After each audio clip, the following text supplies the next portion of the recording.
আজকে হচ্ছে রথযাত্রা। আর আজকে আমরা রথ দেখতে বেরিয়েছি। প্রথমেই চলে এসেছি হচ্ছে কাশিম বাজারের ছোট রাজবাড়ির সামনে যে রথটা হয় সেই রথটা দেখতে। তারপর যাব আমাদের ওইখানে যে রথগুলো আছে সেইগুলো দেখতে। চলো প্রথমে কাশিম বাজারটা দেখে আসি।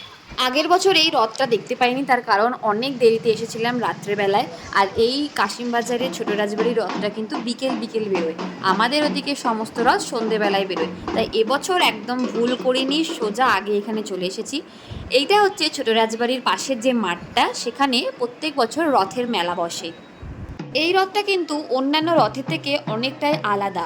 এটা অনেক পুরনো রাজাদের আমলের রথ। তাই দেখো সামনেখানে দুটো ঘোড়ার, মানে রাজাদের রথের সামনে যেরকম ঘোড়া থাকতো অনেকটা সেই রকম।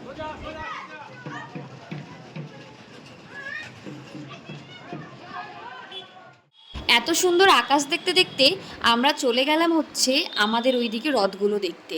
তো রাস্তায় অনেক কটা রথ দেখতে পেয়েছি, সবগুলোই আমি নেওয়ার চেষ্টা করেছি যাতে তোমাদের সাথে শেয়ার করতে পারি।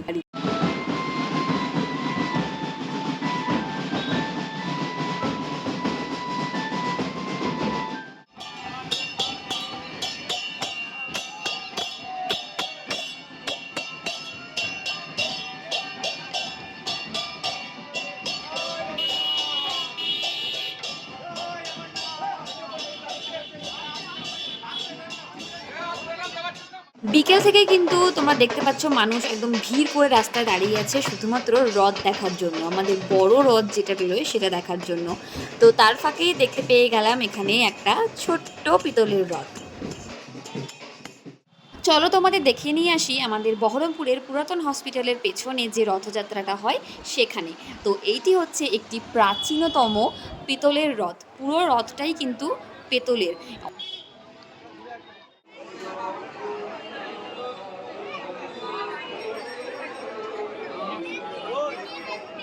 যেন মনে হচ্ছে দুর্গাপুজোতে ঠাকুর দেখতে বেরিয়েছি। ঠিক ততটাই ভিড় কিন্তু আমাদের রথযাত্রাতেও হয়, তার কারণ বহরমপুরে অনেক প্রাচীনতম রথযাত্রা কিন্তু দেখতে পাওয়া যায়। এখানেও কিন্তু সারা রাস্তা জুড়ে দেখো পুরো মেলার মতো বসেছে। আর এখন আমরা চলে এসেছি জগন্নাথ ঘাটের জগন্নাথ মন্দিরের সামনে। আর এই হচ্ছে এই মন্দিরের রথ।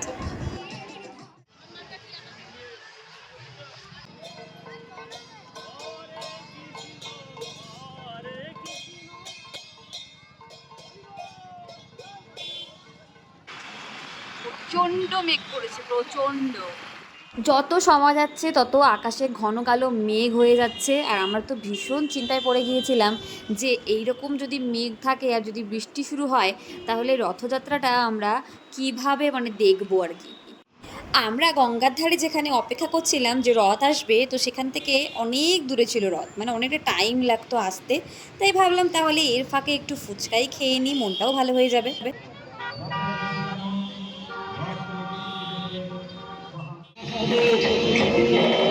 এখন আমি বৃন্দাবনে লতা হব, লতিয়ে লতিয়ে যাব।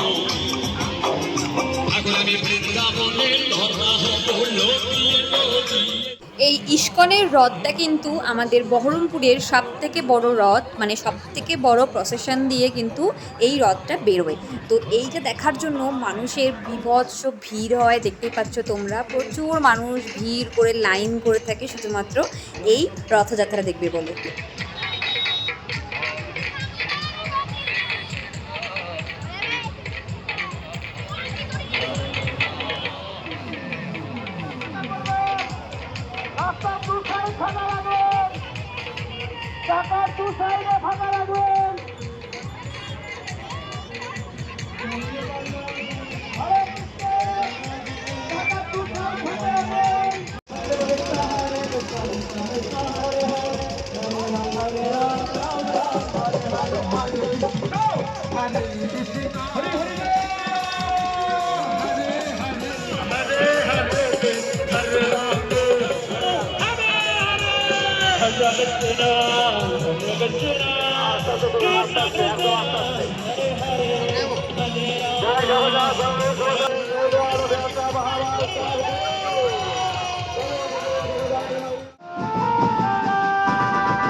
দেখুন সামনে রাস্তাটা একটু পরিষ্কার রাখুন, সকলকেই রথ করান, রথ উদ্ধার করান, তাদের কাছে অনুরোধ।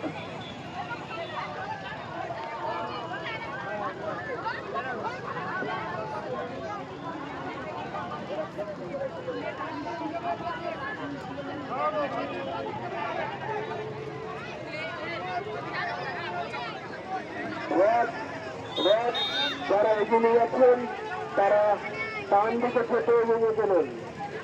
রথ যারা এগিয়ে যাচ্ছেন তাদের কাছে অনুরোধ, আপনারা রথ ডান দিকে। সবাইকে জানাই রথযাত্রার অনেক অনেক শুভেচ্ছা। আর আমার ভিডিওটা যদি তোমাদের ভালো লেগে থাকে তাহলে অবশ্যই লাইক শেয়ার সাবস্ক্রাইব করতে কিন্তু একদম ভুলো না। আর ভালো লাগলে অবশ্যই আমাকে একটা কমেন্ট করে জানিও যে তোমাদের কোন রথটা সবথেকে বেশি ভালো লেগেছে। ততদিনের জন্য সবাই ভালো থেকো, দেখা হবে পরের একটা ভিডিওতে। Bye bye.